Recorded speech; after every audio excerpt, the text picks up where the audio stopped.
You see, kripa, which is translated as grace,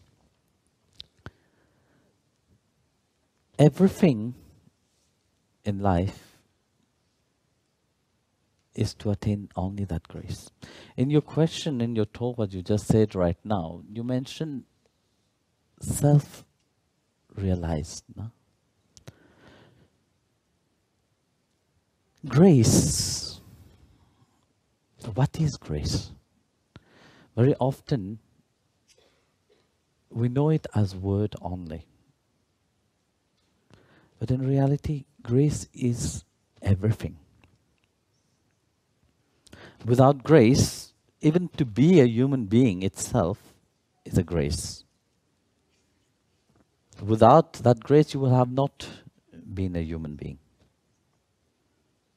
In spite of being in so many lives, in so many bodies, but finally you attain a human body.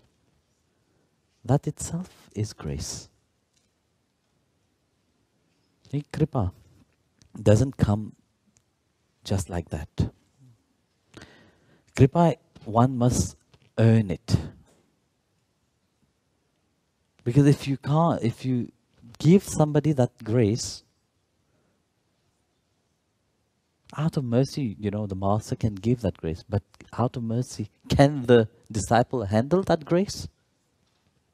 In a knife, given a knife in the hand of a child, if that person knows how to, that's it, you give a knife to somebody, the person have a choice how to do that, how to use that knife. No? You can take a knife and kill somebody, or you can take a knife to cut vegetable.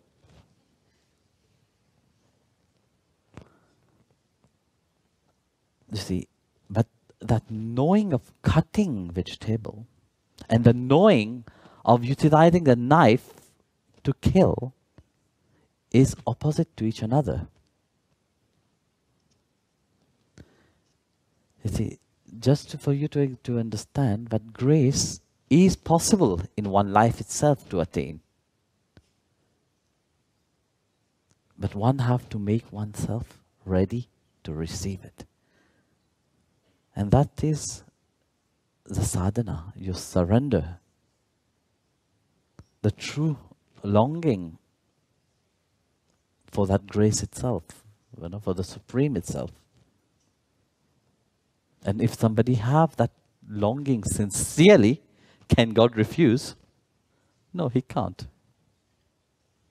That sincerity is not a show of the outside. Very often, we see people put a show in the outside, and people say, oh my goodness, this person is very religious. That person is very spiritual.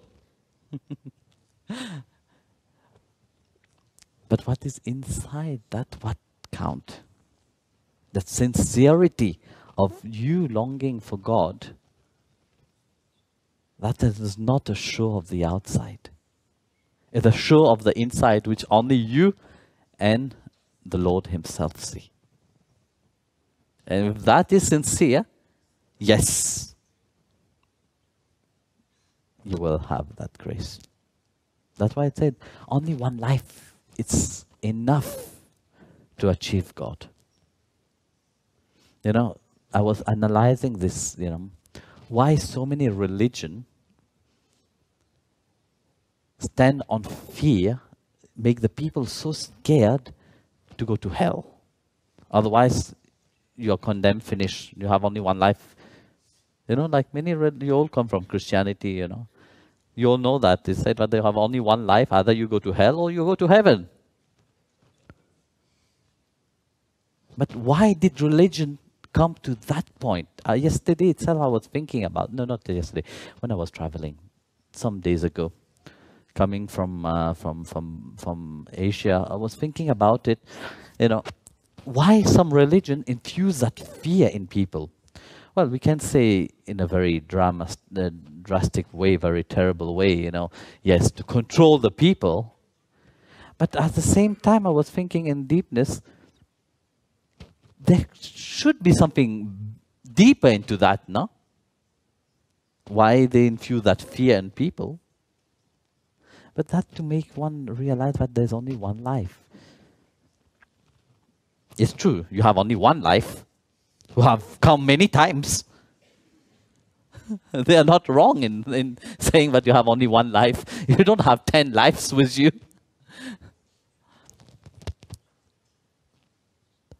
So, see, what make them say that you have only one life and you have to do everything to attain that supreme? Meaning you have to perfect yourself.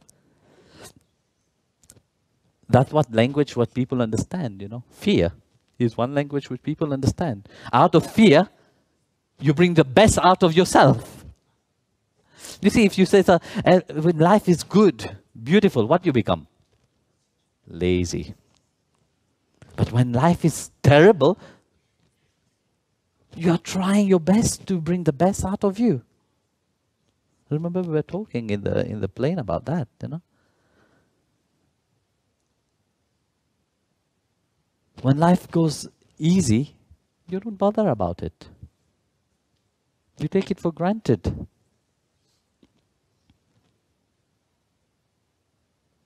But that's why I think, but in an indirect way, they do the same thing to bring the best out of the people. Because by infusing the fear, people bring the best out of them. When you have problem in life, you have faith more. You believe more. You pray more. When everything is going nicely, you are more in relax. You are lazy. You take life for granted.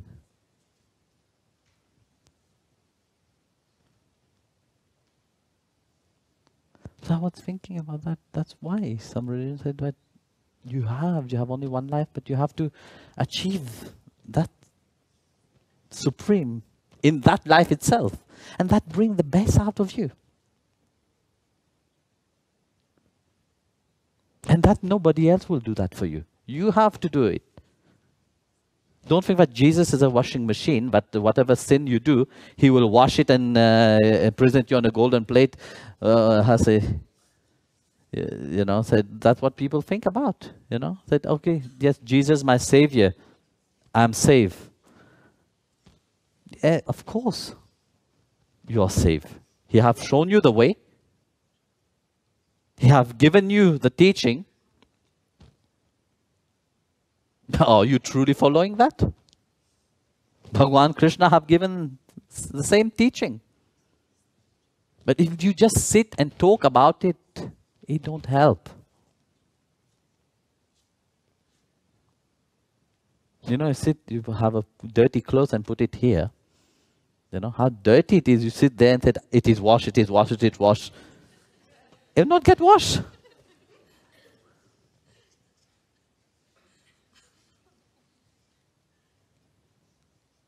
You have to take it and wash it, no? The same. Your sadhana is important. You see, grace is there. Bhagavan is ready to pour himself upon the people. Because he has placed everybody, you know, and he has given everybody. But you have to see the potential.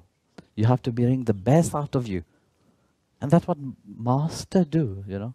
The Guru see the potential and see the best in the people, which you don't see in yourself. The deepness what you have inside of you, so very often you don't perceive it. There were once, you see, very often we always ask, please give me this, give me that, give me this. But do you really need all these things? No, you don't know. You don't need. God will give you what you need, not what you want. You know, you can want so many things. You have a list. You know, if I had tell you to draw a list right now, I'm sure I will have a big book, like the Veda. Eh? But God will give you only what you need, you know. There were once a 10 years old boy.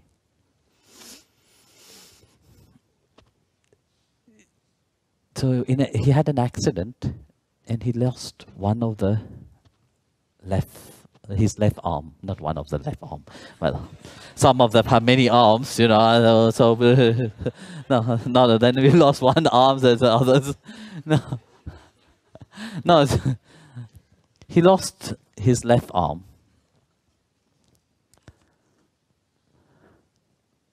But that boy had a great desire to learn.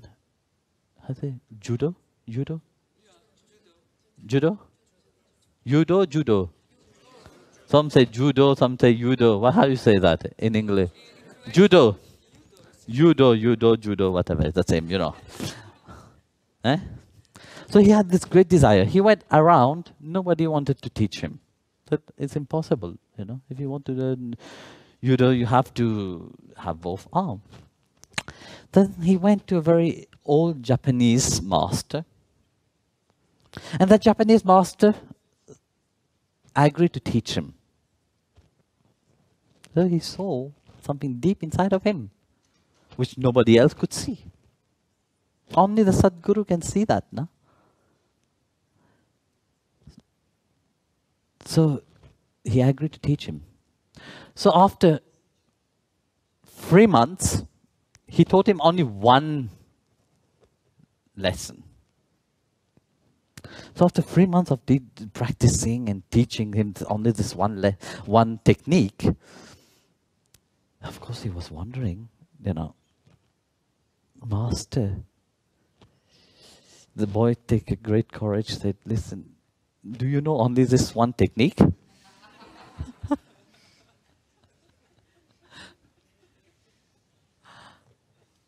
And the master said, no, this is the only technique that you need to know.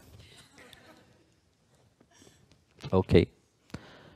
Again, several months of practice. The master brought him to a, I call it, tournament.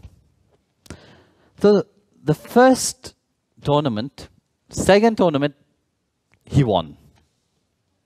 Amazing. So the third tournament was a little bit more difficult, but still he won. He reached the final, he still won. This was amazing for himself. Shock. So he, on the way back, he took great courage and said, Sensei,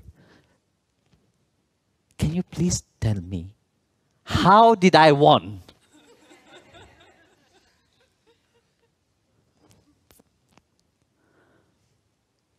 So the master said, well, you won because you master one of the hardest judo technique. And second, to be able to counter that technique, you need to grab the left hand of the person.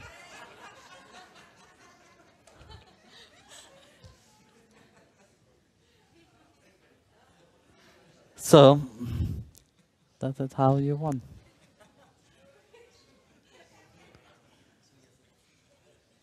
You see, it's not what you want, it's what you need. And God knows what each one needs, you know. And that is what brings that grace. When you are in tune with the divine at all time. And how to be in tune with the divine? But constantly thinking of Him. But being absorbed be absorbed with His divine names, no? By longing for Him, to have this yearning, you know? And that's the greatest gift which God have given to humanity. All these things outside will come and goes, you know. Today you have big mansion, tomorrow it's all disappeared. Nothing stay.